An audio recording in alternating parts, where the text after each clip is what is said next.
Une des brillantes qualités apportées par l'islam à l'humanité est la pensée scientifique. Les sociétés pré-islamiques et moyen-orientales ne se souciaient guère des questions existentielles concernant l'univers ou d'où provenait la nature ainsi que son fonctionnement.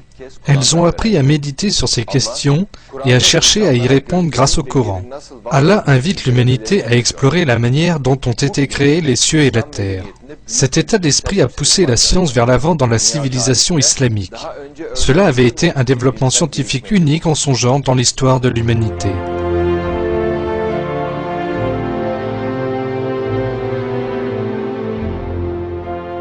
Bagdad devient la capitale aussi bien scientifique qu'administrative de l'Empire islamique.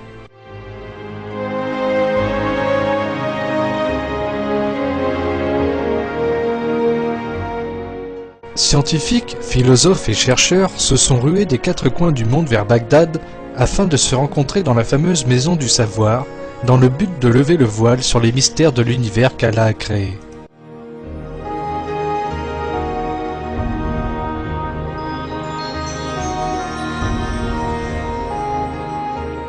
Cette prise de conscience des scientifiques musulmans qui découle du Coran a donné naissance au plus grand développement scientifique que l'humanité ait jamais connu jusque-là. Une autre qualité enseignée aux musulmans par Allah dans le Coran est l'ouverture d'esprit qui leur permit de se pencher sur la connaissance scientifique des autres civilisations sans préjugés.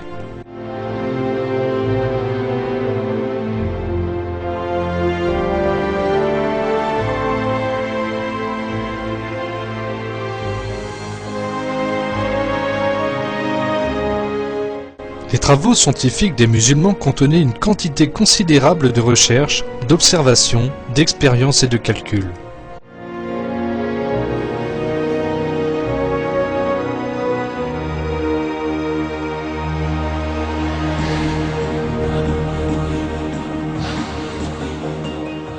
Le système décimal utilisé aujourd'hui dans le monde entier a été développé par les mathématiciens musulmans.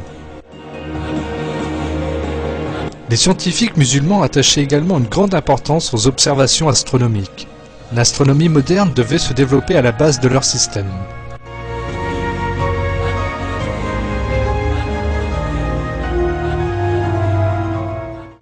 Ils ont calculé l'orbite de la Lune autour de la Terre et en ont dérivé des formules mathématiques.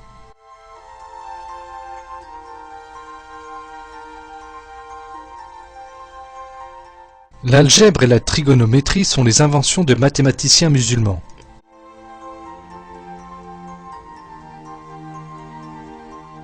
Les éminents travaux d'architecture dans les quatre coins du monde musulman étaient possibles grâce à cette infrastructure scientifique.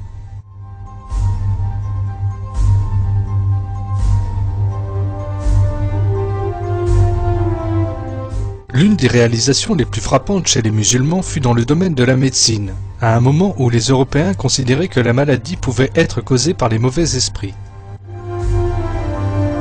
Le traitement n'était pas un mot que l'on trouvait dans le vocabulaire des Européens.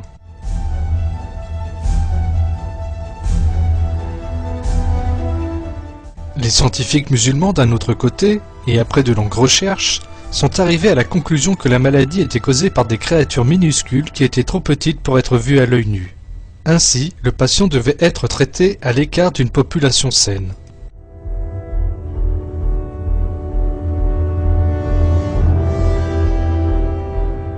C'est ainsi que les premiers hôpitaux modernes du monde ont été fondés. Les patients étaient placés et traités par des méthodes scientifiques dans des salles séparées, selon le type de maladie dont souffrait chacun. Les patients qui souffraient de maladies mentales recevaient une thérapie musicale en un temps où en Europe, les malades mentaux étaient considérés comme les serviteurs de Satan et brûlés vifs.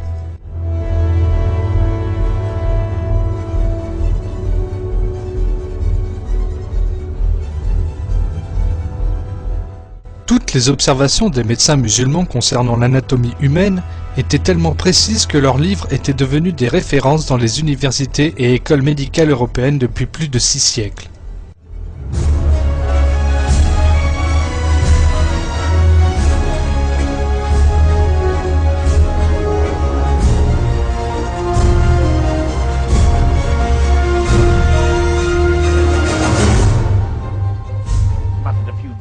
Un document sur le monde de l'islam, préparé pour la BBC par le commentateur Terry Jones, en parlant du niveau scientifique élevé de l'islam.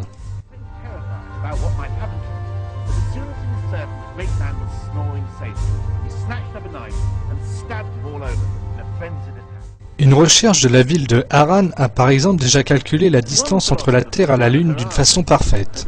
Une autre étude a annoncé que si on pouvait diviser l'atome, on serait capable de libérer assez de puissance pour détruire la cité de Bagdad. Dans cette école médicale construite ici à Damas en 1154, les médecins enseignaient déjà l'anatomie, la médecine novatrice, la chirurgie hygiénique et la circulation sanguine, et cela des siècles avant Harvey.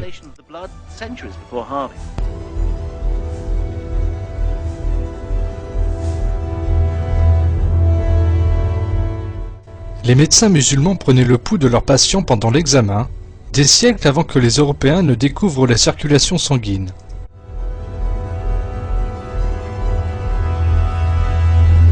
Les femmes, en ce temps-là, accouchaient sous les conditions les plus hygiéniques possibles. Les livres de l'époque, illustrant les instruments utilisés par les chirurgiens musulmans, montrent clairement à quel point leur savoir médical était avancé.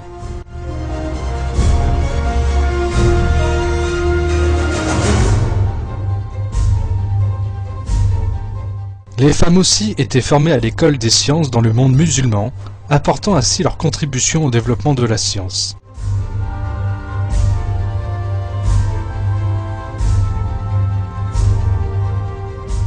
Les scientifiques musulmans ont fait des découvertes très importantes dans le domaine de l'optique et de la lumière.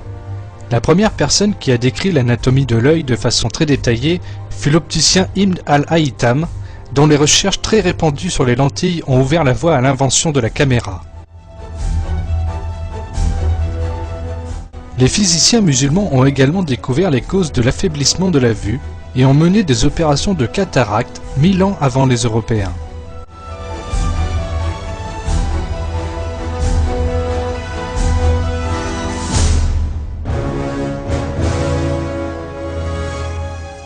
L'héritage scientifique de l'islam devint la source de la Renaissance européenne au début du XVe siècle. Les scientifiques chrétiens ont initié le développement scientifique de l'Europe en se basant sur le savoir de leurs homologues musulmans.